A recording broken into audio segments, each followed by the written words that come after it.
கீதம் தன்னை ஆராதனை செய்கிறேன்.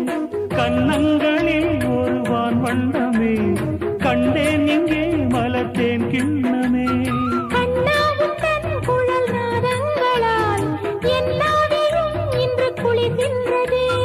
ஒன்றோடு ஒன்றாகி உண்மைகள் கண்டுவர சங்கீதவானில் சந்தோஷம் பாடும் சிங்காரத்தேன் குயிலே.